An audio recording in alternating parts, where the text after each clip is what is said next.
Hello, everyone. Welcome to the Rise Up Show, our monthly Rise Uniting People Forum. I'm Jihad Saddiq, host of the Handcuffs Off Show, also the Northern District Manager for the Rise Up organization. As always, it's a pleasure to welcome our distinguished panels. Our distinguished panel here today. I'll let everyone introduce themselves. Hello? Okay, we have Cliff, we have LaVerne here today. Unfortunately, we had a few individuals that are unable to make it. We'll send prayers out to Belinda Trotter. She had a death in the family. So everyone say prayers for her. Hopefully things work out. Again, introduce yourself, Cliff. Introduce yourself, LaVerne. Yeah. So my name is Clifford Bryan, out of Syracuse, New York, and I am the founder of Our Generation Against Violence, and that acronym stands for OGs Against Violence. I am the founder. I started the organization in 2015. It is a violence interruption organization that's specifically geared towards boots on the ground work in the community, interrupting violence, that's in shootings, stabbings, fights, and I also do outreach in the community as well. I'm also on the Citizens Review Board here in Syracuse, New York, and I'm also currently employed with Syracuse Parks and Recreation. Hi, my name is LaVerne Fox. I'm a children's author of 2 books. I love to see students share their excellence with the world in their own unique way. It's a pleasure to have you all. Thank you, thank you, thank you. Before we go on with the next part of our segment, I want to read the names of the individuals that has passed away in the top shooting here in Buffalo, New York. It was an assassination from an individual who was very prejudiced. He traveled 2.5 to 3 hours here to Buffalo, New York, and surveyed the area, and he knew exactly what he was going to do prior to doing it. And he came to the city of Buffalo on Thompson Jefferson on the east side, which is 99% populated by Black people. And 10 people were murdered, and 10 other people were severely injured. So I'll read the names: Catherine Massey, Celestine Cheney, Ruth Whitfield, Geraldine Talley, Marcus D. Morrison, Aaron Salter Jr., Pearlie Young, Andre McNeil, Roberta A. Drury, and Howard Hayward Patterson. We can have a moment of silence for them, please.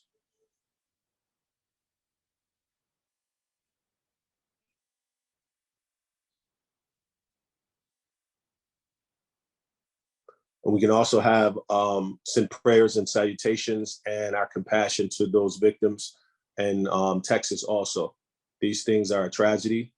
And the only way that these things can stop happening, first and foremost, is for us to value our own lives, and then for individuals to lobby to change the gun law so that people won't have access to the weapons that they have access to, especially this young man. He's an 18-year-old kid, and he committed an act of terror. It wasn't domestic terror, it was terror, plain and simple. So hopefully hopefully justice for all the victims will be rendered in the end. I want to thank you all for being here today. And again, I say hello to the panel, and we can go on with the show. The topic of the show specifically is how gangster culture plays a role in the alarming uprise and gun violence. That's a question that we have for everyone here. Everyone can answer it as they see fit. Those are the 2 questions. LaVerne? Okay. In the time of this pandemic, go ahead, LaVerne. in the time of this pandemic, many people have built up frustrations and no outlet to express their frustration and help for their struggles, both mentally and physically. So I think that plays a big role in it. Okay. What do you think, Cliff?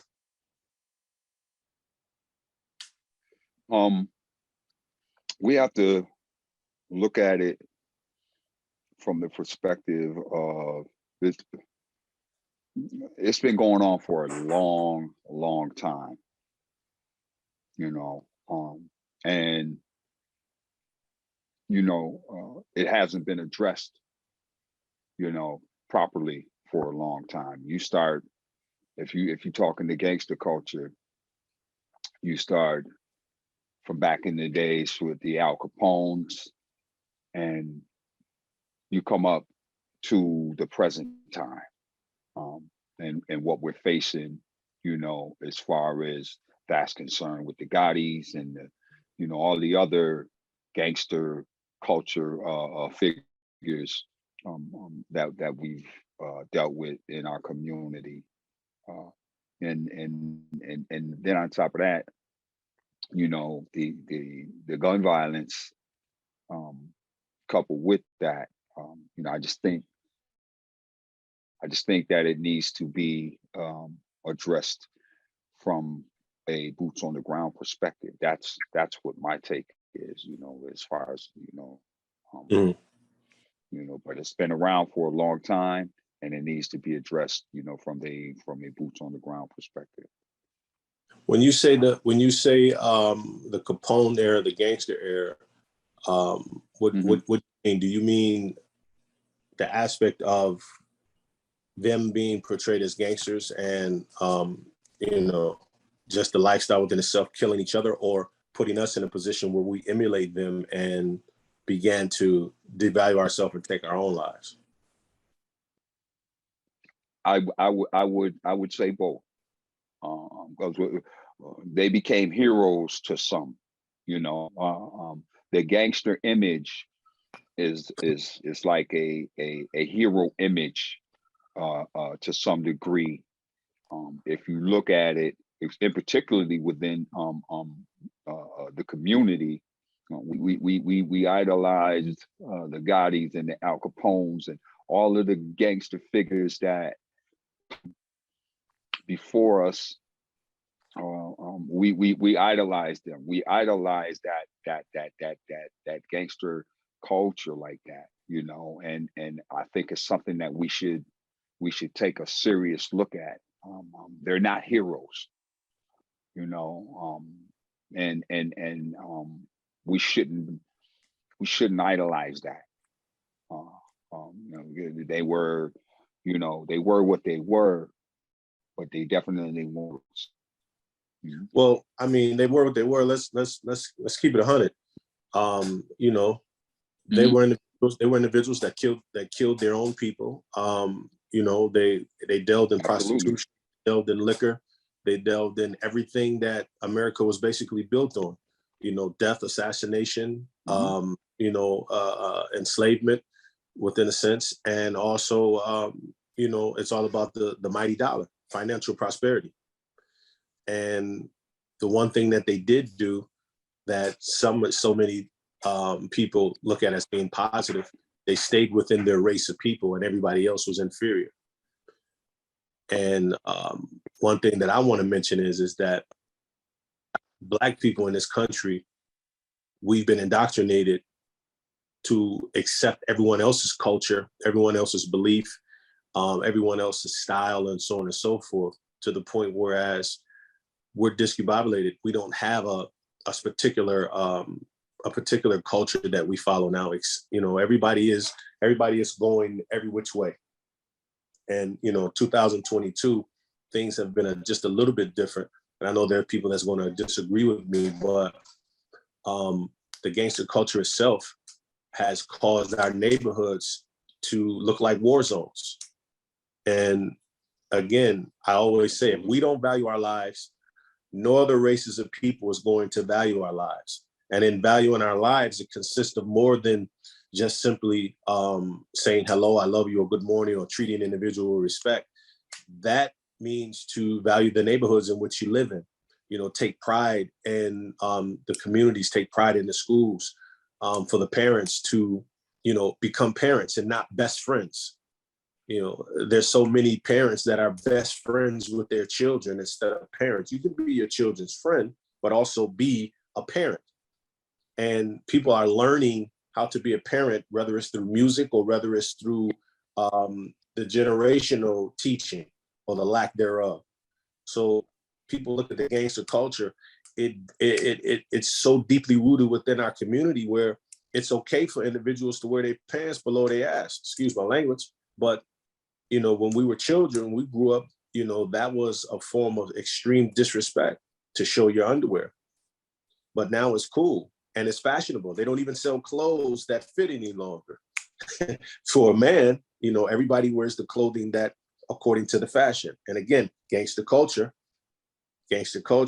has influenced the fashion industry. So, you know, it's deep, man. It goes deeper, man. I would like to know what Sophie and Darren has to say pertaining to that, because they're a new generation. Sure. I'll introduce myself real quick just for the viewers. I don't know if we got an introduction. Or for the listeners. So my name is Darren. Real quickly, I'm a law student at CUNY City University of New York School of Law, class of 2022. So my colleague Sophie and I just graduated, and we're really happy. I'm really happy to be on the panel and to meet Jihad and LaVerne and Clifford. So I it's something I definitely been given thought to. I live in Brooklyn. You know, I'm originally from the Bronx, and I've seen you know, gun violence. We just had Memorial Day weekend, so right now, you know, it's definitely it's the summertime, so things are popping off, you know, left and right. You know, when things get hot. I think you guys all made a couple of interesting points, and there's like a through line, I think, with the stuff we see in the communities with regards to gun violence and the mass shootings that are, I guess, that the media covers more often in a more sympathetic light. But there's some through lines there with what LaVerne said about you know, people being cooped up and the stress that a lot of that causes. So you have a lot of mental health, and thankfully people are paying attention to this now more, but mental health issues that are going unaddressed, whether it's you know, the shooter in Texas and every other mass shooting that a lot of mass shootings that take place, or the mental health issues that you know my brothers and you know, Black men and other people are here are dealing with that don't get addressed. That, you know, they don't have a lot of times they don't have well, first there's a stigma of it still, no matter how much it's being talked about, there's still a stigma of getting mental health treatment, but you know, it's just not available. The healthcare system is just, you know, that's definitely just something that's not available. So that plays a part. I think that plays a big part as well. And, you know, the shootings that we're seeing on the street here, and that, you know, that happen in our communities, and I do not hear it talked about. And so I think that relates to LaVerne's point about people being cooped up, and there's no excuse, but I think that's definitely something that is to be looked at. And when you're cooped up as well, like the guy in Buffalo, well, he wasn't even a resident of Buffalo, but that individual got radicalized when he was, you know, online during maybe during COVID, during the last couple of years, and you know, they were looking at his stuff that he did previously and prior, like, you know, he was, you know, quote unquote normal, and then he started taking on a lot of these racist beliefs and things. So you know, I definitely think the COVID is and being cooped up, that's a part of it, and the mental health issues that go along with that. There's so much more I'm not going to go on, because it's, you know, obviously there's the racism and underlying it, and that but as far as to directly to your question, the last questions you had,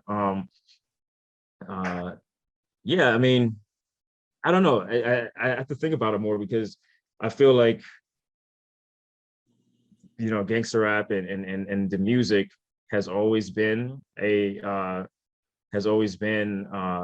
major effect on what's going on, you know, and the violence that we see in the street. A lot of the rappers identify openly as, you know, being of certain sets or what have you. But I think I think Clifford, you made a good point. I don't know if this is the point you were intending to make, but as far as let's not just talk about that, that part of the violence, right? Or that part of entertainment, and say that that's what's causing Black on Black crime. There's people, America's a very violent place because of what we consume as far as entertainment goes. And so whether it's rap music, whether it's, white produced media, like The Godfather and some of those things like that get glamorized.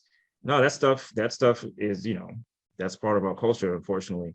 So that's just the culture piece. I think those things affected. I don't know if it's increased. I think it's gotten, over time. I haven't really looked at that, but I think that's something that I've looked at. And then, there's a whole other policy part about guns and stuff like that. The president just finished giving a speech as we speak, but I'll stop. I won't get into that piece right now. Just to answer your question, I'll let Sophie chime in if she wants to. Okay. Hello, Sophie. Hello. Oh, the motion censored light just went off in this room. Well, whatever. We'll just tune in from the dark. So I'm Sophie. I'm also, like Darren said, I just graduated from CUNY Law School, and I'm in the throes of studying for the bar, which is just great. I am once I pass the bar, I'm going to be a public defender in Brooklyn. Before law school, I did a lot of work in reentry in New York City, in direct services and for the state policy. The only thing I can add to what everybody said, it's just in addition to all those points. I mean, obviously, I think the pandemic has created not just a lot of mental health issues, but also economic loss on like a profound level. People just haven't been able to work and create. There's, a pretty profound desperation that not having a job will lead to. But I also think, just adding to what I've observed myself, I have worked with a lot of older people in prison who spent a lot of time there. I don't really work with a lot of people that have only been in prison for a short period of time or are young. So I really just hear about it through them, because a lot of the people I work with lead like different types of programs in prison and are working with the young people coming in and trying to mentor them. And what I hear from them is that they say the young kids coming in, I guess this is something that all people say about people a generation or multiple generations younger than them, but they all say that these kids are really different, that there's just something going on outside, that they're coming in and they're just harder to get to. And I haven't really been able to get a more nuanced take on that from people I know inside, but that's been kind of something that I've heard from multiple people. And I wonder, one of the people that I work with wrote a book about his youth in East New York in the 90s. I'm in the middle of it, and like they're all 16-year-olds, but they talk about themselves like they're fully grown men and they're leading their lives like they're like adults. And then you kind of have to reality check and realize that they're 15 or 16, like some of them can't even drive a car yet.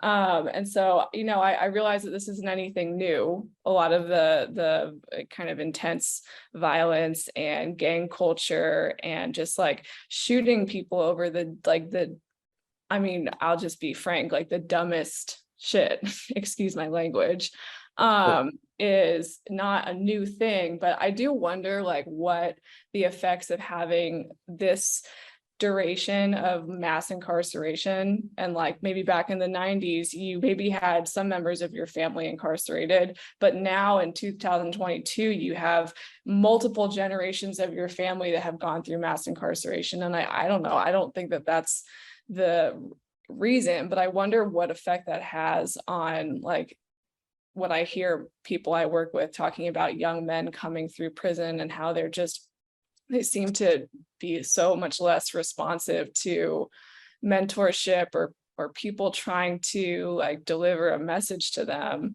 I wonder if that has any effect on it.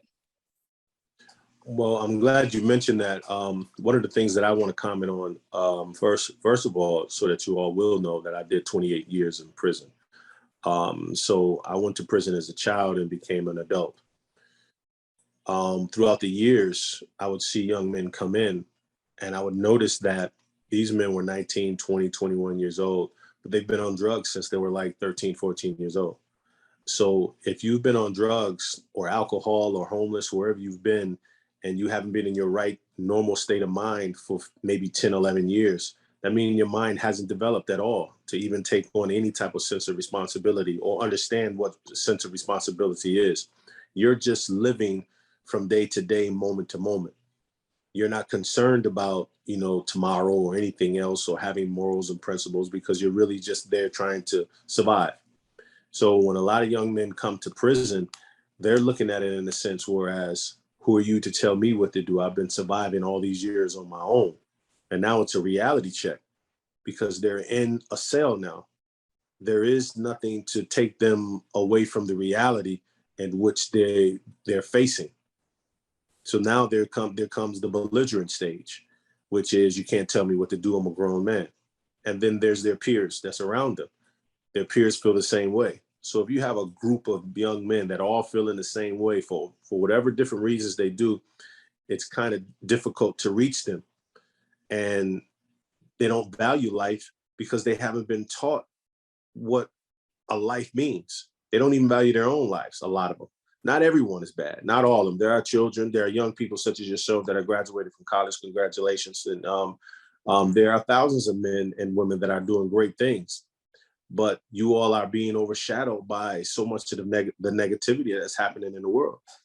And there's thousands of people that are dying every single day through gun violence, through, not only through gun violence, but through different forms of violence.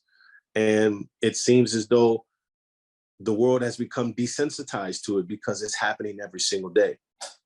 And you also have children that are growing up playing the video games, where the video games are basically, you get points and things of that nature for the murders, for the killings, for the robberies, for the drugs that you're selling, and so on and so forth. So that's normal stuff. If you grow up playing a specific game, and the game that you've been playing for the last 15, 20 years, maybe 25 years, it's normal. Everybody plays it. You get millions and millions of dollars for being a gamer if you win these prizes around the world. So all of these things is normalized. So the gangster culture itself started way before I was born, before a few other people were born, but it has, it's on steroids now because it's profitable for everybody involved. It's profitable for everyone involved now. LaVerne, is there anything you wanted to say?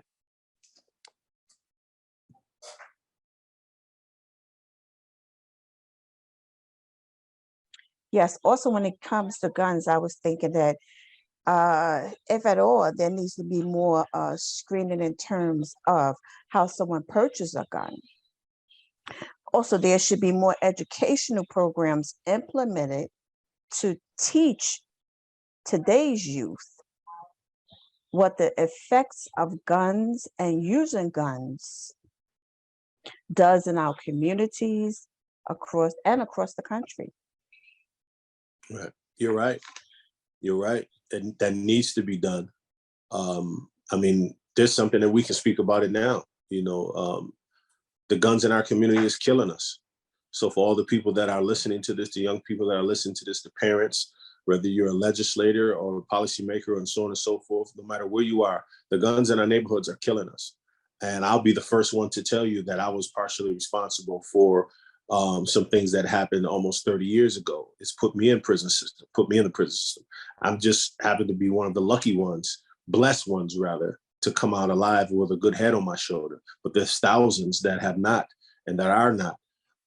We need education, not only the education aspect, just like what you just said pertaining to the guns, the gun violence and how it's affected our communities, but the education in a sense, whereas we teach people how to value their lives and value the lives of the people that surround them, to value their grandmother's lives, to value their brothers and sisters' lives, to value the neighborhood lives, teaching individuals to be responsible in the home first.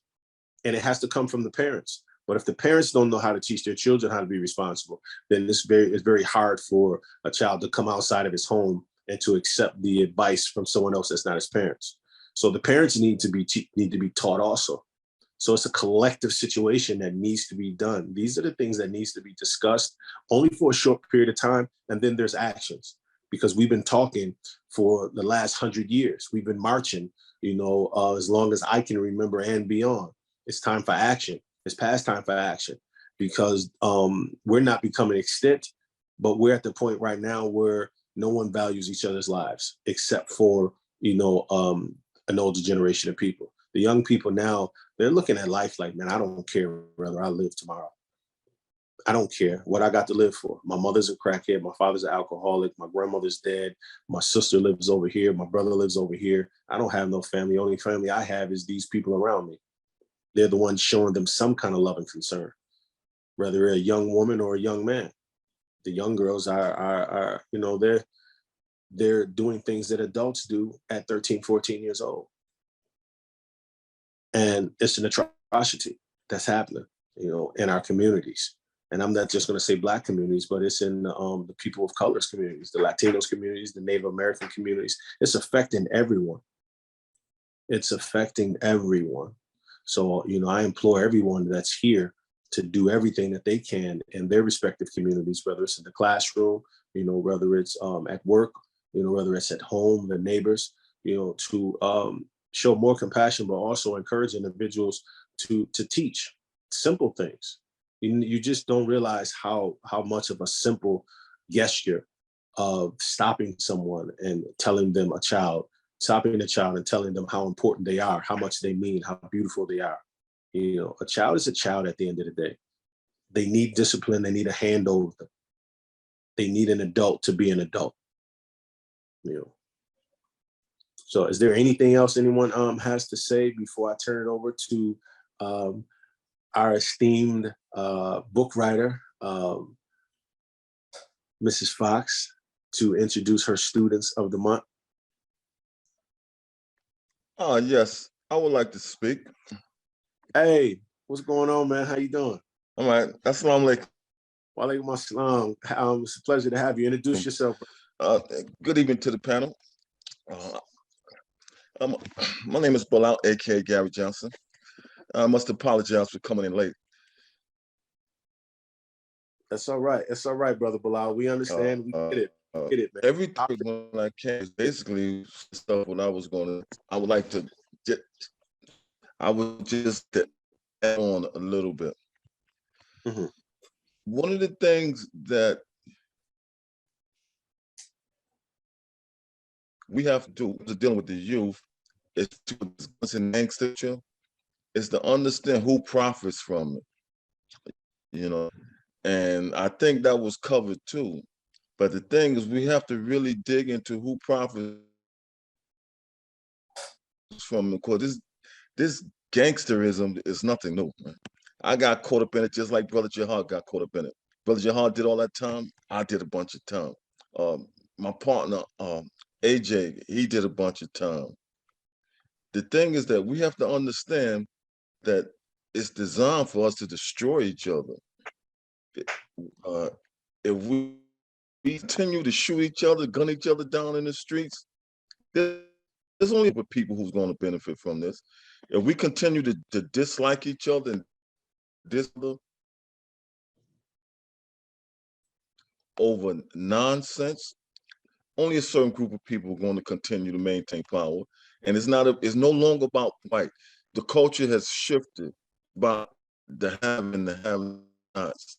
And we have to understand it's a process and it's a struggle. Not going in just because we march. Listen, I got to collect my thoughts, because when I said that marching for the last 50 years, it ain't get us nowhere. Mm. Well, the reason why we have to understand that it's going to take sacrifice, and the type of sacrifice. No, and the site talking about is that we're going to have to put away, understand we're going to have to buckle down, get some of these youth, the ones that we then discarded, and sit down and talk to them and educate and let them know that they do have a future and they do have value. You don't get value from picking up a gun and shooting somebody. I'm gonna tell you what a revolutionist told me years ago. He used to always sit down and talk to me. And I told him, and I gotta give him credit for this, his name's Torres. I said, so you never asked me to pick up a gun and hurt somebody.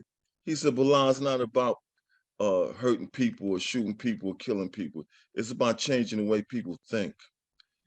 If we could change the way the youth think, not just the youth too, if we could change the way people think and how we see each other, there's no telling where we can go with the technology that we have in this country and on this planet. We could travel the universe. If we come together and think as beings, not as selfish individuals, but intelligent beings. Everything I heard the people on the panel say, I agree with it. I really do. And you know, it's a blessing to finally see that there are people out there that really want to do something. Oh, and by the way, Sophie, I'm from East New York. And my son grew up in East New York. I'm just throwing that in there. So if I see you in the neighborhood, I will definitely Brooklyn. speak. And I really appreciate you, brothers and sisters, for what you're doing. I really do. Thank you. And with that, I sign off. We appreciate you.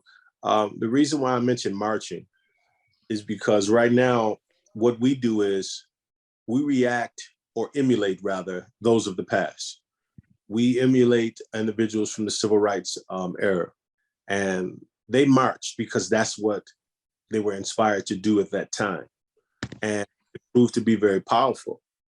But now, you know, 60 years later, marching is not enough. You know, there's been so many things implemented within our culture and our way of living. No, hold on. Let me finish. There's been so many different things that's been implemented within our culture to cause us not to think about the things that's extremely important. You know, most of the people are living from day to day. They're living from day to day, hand to foot, check to check. And there's been a vital aspect of destruction within our neighborhoods, man. You know, the Black men are in prison and the women are taking over the male role of leadership. And then the leadership aspect of women are marching. And that's a beautiful thing. But the women are very, very strong, but they can be stronger if we were there. They can be stronger if we're the ones out there marching with them and then putting things into action, such as implementing different organizations throughout our neighborhoods and have us there, not just implement the organizations, but go there, such as myself. I'm a part of an organization called Mad Dads here in Buffalo. We also deal with most valuable parents, MVPs, you know, back to basic organizations, you know, reentry programs. And then there's quite a few. There's UIC Ministries and with Tamia Dixon here in Buffalo, New York, very powerful woman. Tim Newkirk, very powerful brother. So a lot of us are in the streets. There's troops on the ground, just like the Griot Nation says. There are troops on the ground, but it's not enough. It's not enough, man. You know, if you have 250,000 people within a city and you may have 100 people that have troops on the ground, that's not enough because you can't touch everybody. Because you're dealing with so many different entities. You're dealing with the police department, you're dealing with the district attorney's office, you're dealing with the judges, you're dealing with the lack of youth that don't want to work. So you're battling, you're in an uphill battle. We need individuals to stand up and say, hey man, enough is enough. Enough is enough. Albany has to come and say, you know, we're gonna get this 150 million to Buffalo, New York, but this is where this money is gonna go. Last year, they gave out $330 million to Buffalo, New York, and not 1 cent of that $330 million went to housing. The east side of Buffalo is the biggest section in the city of Buffalo, right? Out of $330 million, not 1 cent went to housing or reentry programs from individuals coming from prison. That's just a statement for you all to think about. So my point is that there's an uphill battle that we're fighting. And I know they're fighting it in Rochester and Syracuse and New York and different places. I know they're fighting the same thing. But this is what this panel is for. This is what this podcast and this situation that we're talking about for, to let individuals know, listen, we at war. Well, we at war with losing ourselves and losing our babies. Who's gonna run the future for us? Who's gonna be there for the future? We have to encourage more people such as Darren and Sophie and their friends to be greater than what they are. You know. Well, I don't want to go, and I'm gonna turn this over to LaVerne. No, you was doing good. No, I mean, you was doing good. I mean, because I can keep going, man. Once I get excited, man, you know, Jihad, the truth, we have to come together. Yes. It's not about just how one individual feels. It's about how we feel as a collective, how we together network. We're gonna need from the mayor's office, we're gonna need people, district attorney office, the police department, we're gonna need plumbers, we're gonna need masons, we're gonna need educators, we're gonna need the people to stand on the street and motivate the youth to let them know that carrying that gun and pulling that trigger is not the future for no one. We're gonna need all of that. We're gonna need writers. We're gonna need sisters like Miss Fox who write books. We're gonna need everybody. You are at war. We are at a severe level of struggle to save our youth, and not just save our youth, but to save our family, the city, the human system. Yes. If I may You're chime absolutely in, right. yes. That was why I took the approach that I took as far as boots on the ground, because I understood what you're discussing right now. I understood that I had to go out into the community, and here's what that looks like. We have the good kids in our community that are doing good, going to school, going to college, that are doing all of the positive things, right? But we have also in our community the kids that are facing the adversities that we're speaking on. And I said, I'm not going to turn my back. I'm going to go out there and I'm going to reach out to these individuals and let them know that I care enough to come out into the community and reach out to them. I'm talking about the hardest of the hard, the shooters, you understand, the gang members, the ones whose back society has turned their backs on. Those are the ones that I go out into the community. And when I came out there, it stood out to me because I went on a certain side of town and they said, hey, you're not afraid to come out here and talk to us and reach out to us. And they were impressed by that. And they embraced me because I didn't demean them. I didn't talk down to them. I didn't put them down. I came to them with a sincere heart of wanting to help them change their lives and turn their lives around. And from that effort, I was able to stop 44 shootings, 300 plus stabbings, and 1,082 fights in the community. Okay. Now you think about that. That's just one person. Now imagine if we had 100 of our Black men, you understand, with boots on the ground in every city, every single city. I know Buffalo got the peacemakers. Okay. They got boots on the ground. I'm talking about in every single city. We got to put boots on the ground and we got to go out there, like you said, man, and reach out to these kids, man, and let these kids know, man, that they are valued, that we care about them, that we love them. So I work at a recreation center where I work with 30 to 40 youth every night. Okay. And I apply all my trainings that I've learned because I educated myself in that regard as far as my advocacy is concerned. And we have to understand, like you said, brother, they're not at the level that we are as grown people. Okay, we're dealing with 15, 6, we're dealing with, let's go back, we're dealing with the ages of 12 between 12 to 20 years old, 25 years old, okay? And they don't have the mentality that we as adults have, okay? And it takes time, like you said, to tap into that, to bring that maturity out, okay? So we can't expect for an 18-year-old to think like we do. I'm 58 years old. I can't expect an 18-year-old to have the mentality that I have or the knowledge that I have, because he hasn't taken the time to learn and to get that yet. So we have to be the guidance to push in the right direction as far as that's concerned. And there's a process of doing that.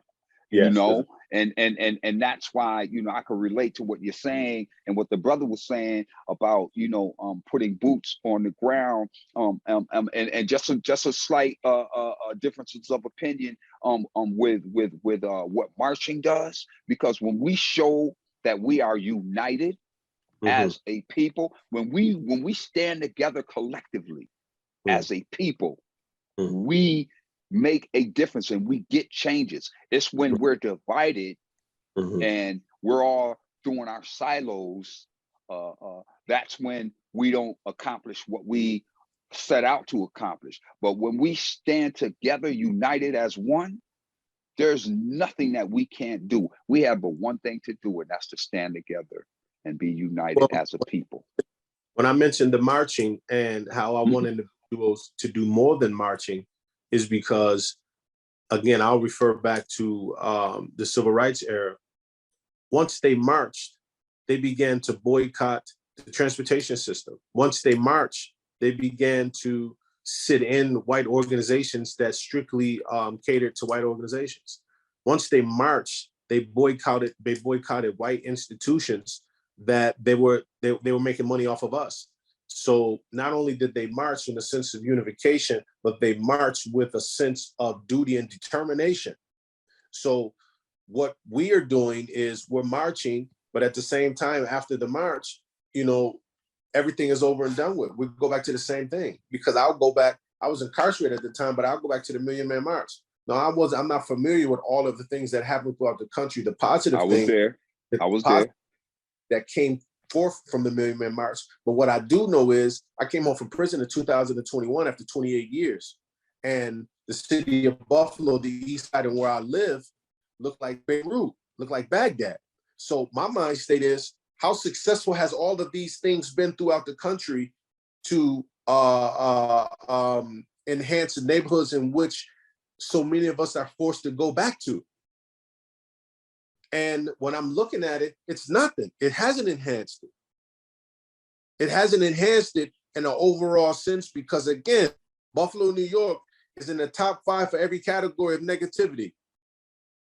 It's in the top 5 for racism, it's in the top 5 for police corruptions, it's in the top 5 for poverty per capita, it's in the top 5 for homelessness, you know, and it's in the top 5 for murders and homicides per capita. So when you're looking at that, like, come on, hold on. So now I'm looking at Rochester, Syracuse, New York, and so on and so forth. And it's even worse there because there's even worse in New York City because there's more people. But my point again is that it's action time.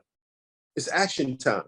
There's an organization here in Buffalo called the Northland Workforce, where there's over 3,000 jobs that they train you for in order to have a career.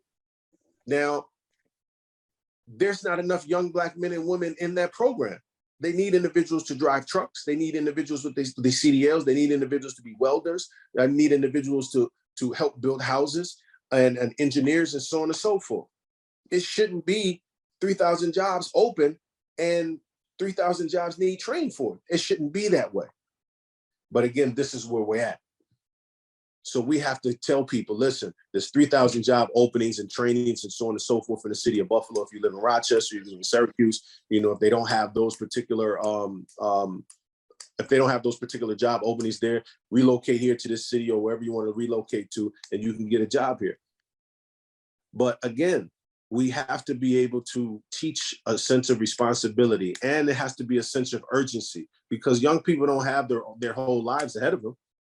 In actuality, when you blink, If you're 20 years old, you blink, you're 25. You blink again, you're 30. And if you're not living healthy within those 30 years, who's to say that you're gonna live to see 35? So these are the things that we need to discuss. I wanna hand it over to LaVerne. LaVerne, please do your thing, LaVerne. I'm handing it over to you so that you can introduce your students of the month. Okay, thank you. First, I'd You're like to welcome. recognize a former MFE Network Student of the Month, Harmony Potter. Harmony Potter is a bright 5-year-old student who was born premature and spent 6 weeks of her life in the hospital. Yet she excelled learning her ABCs and how to count much sooner than the average child her age. Harmony loves school. Her favorite subject is reading, and she wants to become a beautician when she grows up. We are happy to recognize and award Harmony Potter as the MFE Student of the Month. Can we give Harmony a hand clap, please? Student of the Month receive an award and then become one of 12 candidates for Student of the Year, which indicates more awards and recognitions. Today we have 2 law graduates from CUNY City University of New York, Mr. Darren and Miss Sophie. I will start off by asking a few questions. The first question is for Mr. Darren. What was your inspiration for entering the law field? Thank you, LaVerne, and for having us again. So a couple of different things, you know. I think I never grew up wanting to be a lawyer. It wasn't really an intention of mine. I think I took some classes and things like that in school, and I was interested in it. But I think what I got into more was electoral politics, and I've kind of meandered around a little bit. And when I was working in government and politics, I was around a lot of lawyers, and some of them, you know, as mentors and things would say, hey, you should go to law school. But I was like, well, if I do go, I want to make sure I know why I want to go, and the reason that I want to practice, because it is an investment of time and money.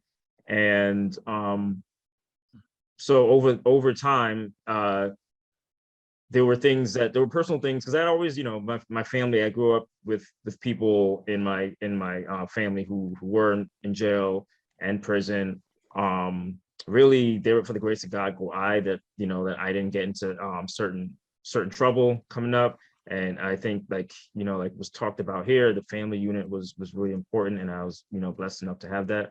And so, but I would go, I would go visit, family inside, or I'd, do that. And I think, my cousins, a certain cousin, they just described it as hell, like, man, it's hell. And I mean, that, watching things on TV, but like having family talk about that. And it's like, oh, well, I remember thinking, well, there's not really much can be done, they're inside, especially if it's something serious, they're inside for something serious. But you get encouragement. I get, I'd be like, I'd ponder that sometimes, even when I was younger, like, well, I can write him letters, I can do this, but like, what more could be done? But it never really, though that piece never really clicked into me until like much later.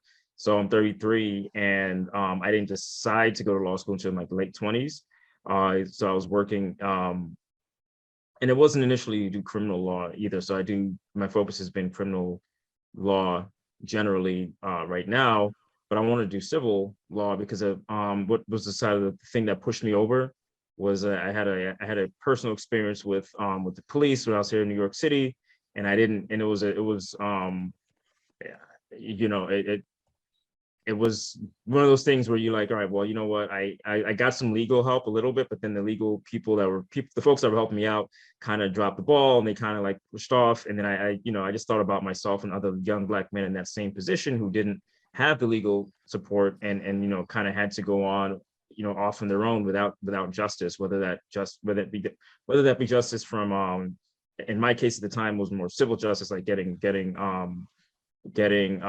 justice from the city and people that were that put me in that particular situation, and or justice, luckily I wasn't arrested, but justice on that side, right? Because I thought, I'm like, man, if I got arrested, it would be a whole deal. And just to, I was working at the time around with a lot of lawyers, and I was working with the city, and I was working with a lot of lawyers who and directly for a lawyer who actually was at the running the Legal Aid Society. And I talked to talked to him and a lot of the staff on the legal team where I was working, and a lot of them had worked in public defense, and most of them on the housing side, but a lot of them worked in public defense before going back to the city.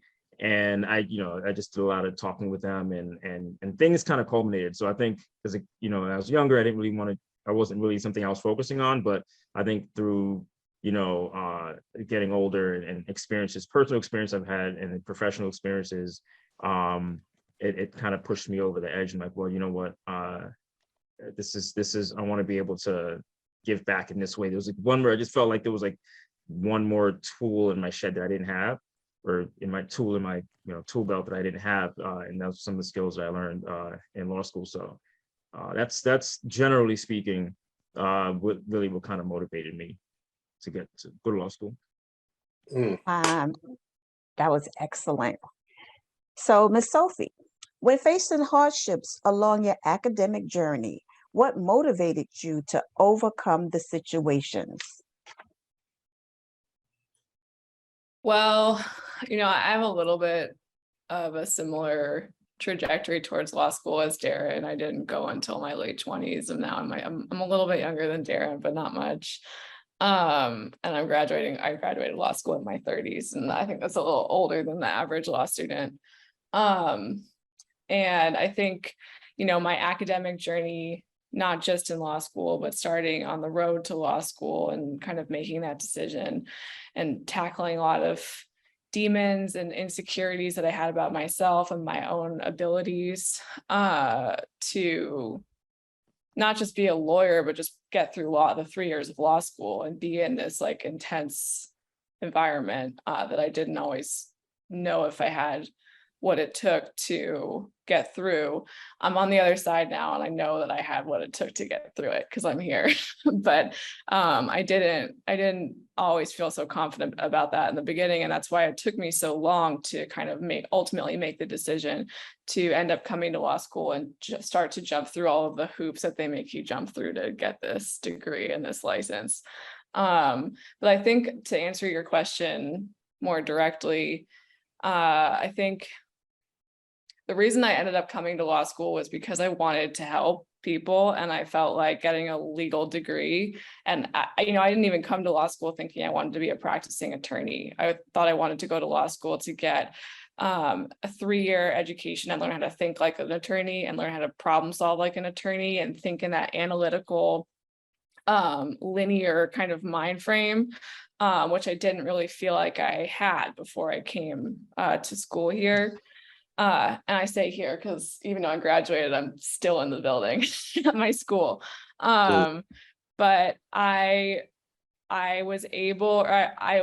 decided to come because I thought the best way that I could use my position in the world, somebody with, a very traditional background in education, was to do problem solving in the way that a lawyer does, and whether that was in policy, which is what I used to be more interested in doing, or now I'm going to be in the courtroom advocating for people.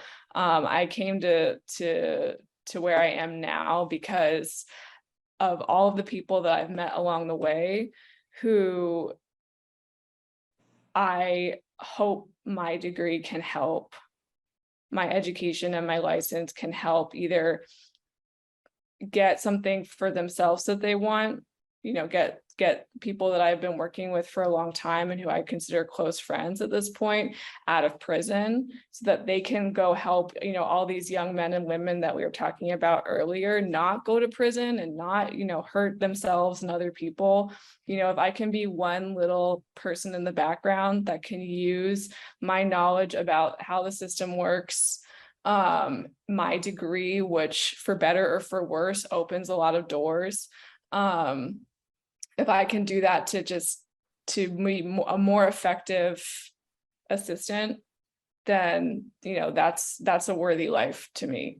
So I think in my moments of academic adversity, I've been able to think of all of the people I've met along the way who, I hope to help them get what they want in life. Thank you. So, Mr. Darren, this question is for you. What are some shortcomings you see in today's justice system that you hope to give a voice to? Okay. Well, so there's a lot of shortcomings in the criminal legal system.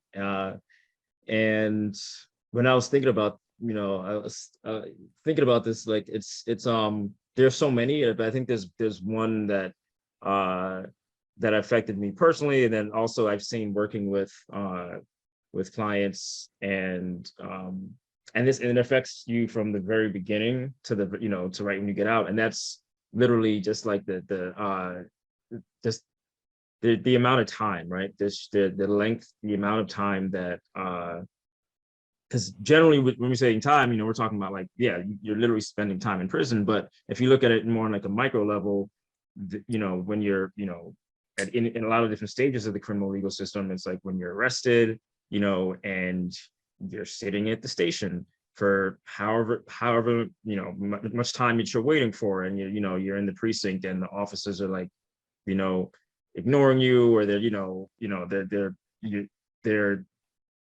ignoring you, and you're in the cell and you're like dealing with something you've made, that you're just distressed and you're trying to get out of that situation to something more serious. If let's say you're sent to Rikers, or you're put into jail and for the night or for the week or whatever it may be. And I think over the last couple of years, I think there's been a lot more attention to, there has been a lot more attention to the criminal justice system and the criminal legal system about this particular shortcoming. There's I think there have been documentaries and the like on big platforms like Netflix that talked about just how long it takes, and how deliberate that is, and how that can lead to, and all the issues that leads to, right, and highlighting the very sad case of this brother in Rikers is escaping my mind right now, but he spent he ended up losing his life to suicide because he based on the amount of time that he spent in prison, in jail on the island for something that he didn't do, right? And this, a lot of the paperwork, a lot of the litigation is very intentional, and that's just I don't know much about that front end of the criminal legal system because I never worked in that side, but on the other side, even in the appellate side or the post-conviction side, it's very much the same. That's that litigation, the amount of appealing, direct appeal. I mean, you guys have from experience, some of you I think have experience with this, doing direct appeals, doing appealing to on the federal side, waiting on, even for parole, that entire processing for the entire, let's say you've done all the BS that they say you need to do to get to get paroled on paper, you may have you get hit for another 2 years for, some unstated reason, right? And then the litigation that has to go into that. It's just so long, and I think just as shortcoming,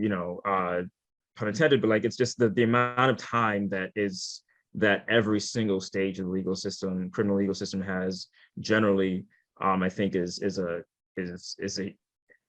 it's generally a shortcoming of it, but also like it's very specific to a lot of different parts of it, procedurally.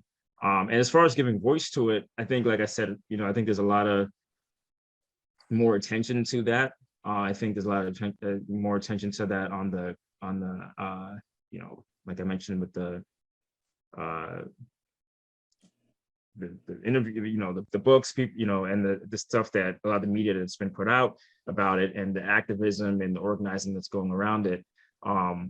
I have some background in policy and in communications, but like, working on the legal side, the way I want to give voice to it is, being an effective litigator, and being an effective advocate. And I know that sounds, cliche or general, but if you're able to do that effectively, if you're able to work with a client in one of those stages, right, effectively, to get them out, I'm trying to figure a way of how that's giving voice, but it's helping lessen the burden, and it's I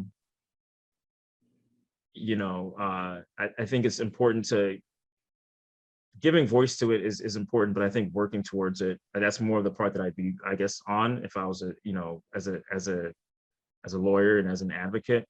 I can go out and give voice to it, literally as in, as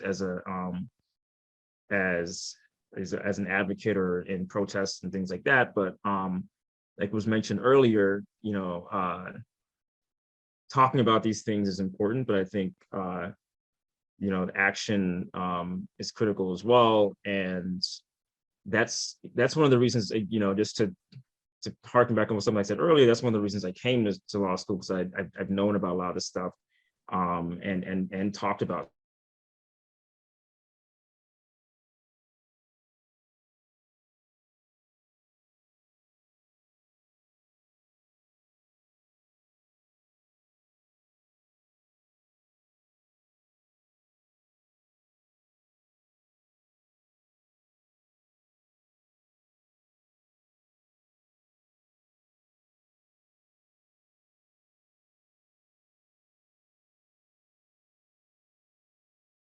Um, so if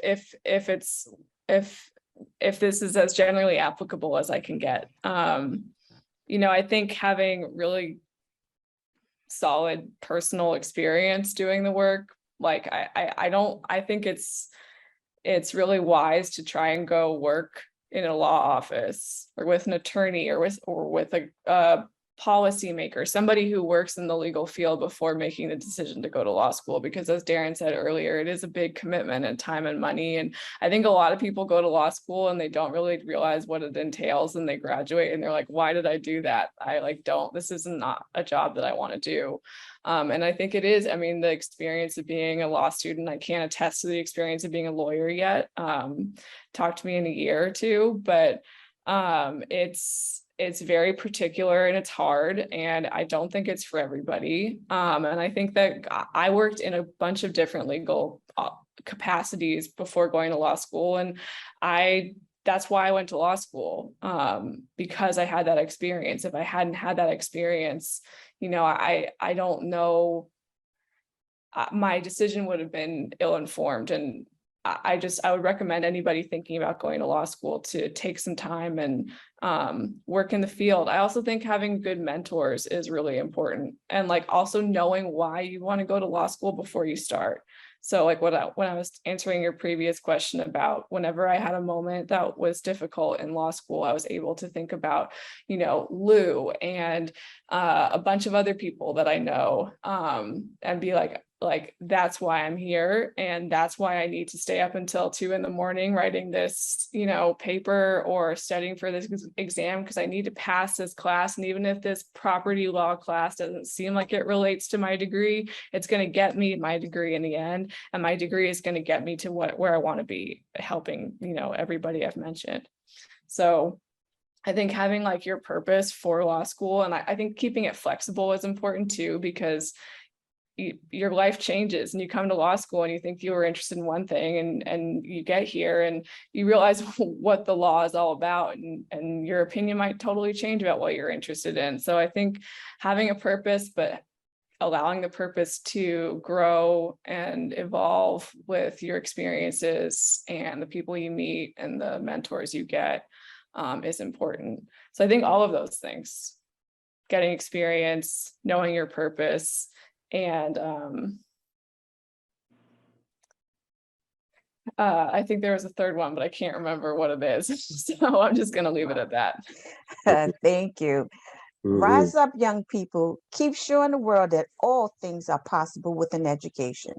Let us know if you have an outstanding person you'll like us to recognize. Jihad, back to you. Oh, thank you. Thank you. Thank you very much. First of all, I want to thank Sophie and Darren for being here, and also for doing the things that they're doing to achieve what they need to achieve in this life pertaining to a career. And also, just to let you all know that you all are lawyers right now. You know, you haven't been stamped with the stamp of approval as of yet, but going through everything that you're going through, studying, and again, staying up at 2:30, 3 o'clock in the morning, writing papers and enhancing other people's lives. You all are lawyers already. So congratulations on that.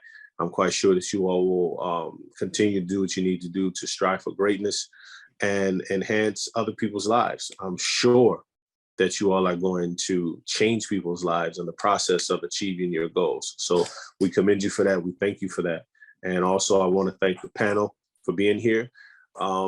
It's beautiful, beautiful having you all here. The discussions were fantastic.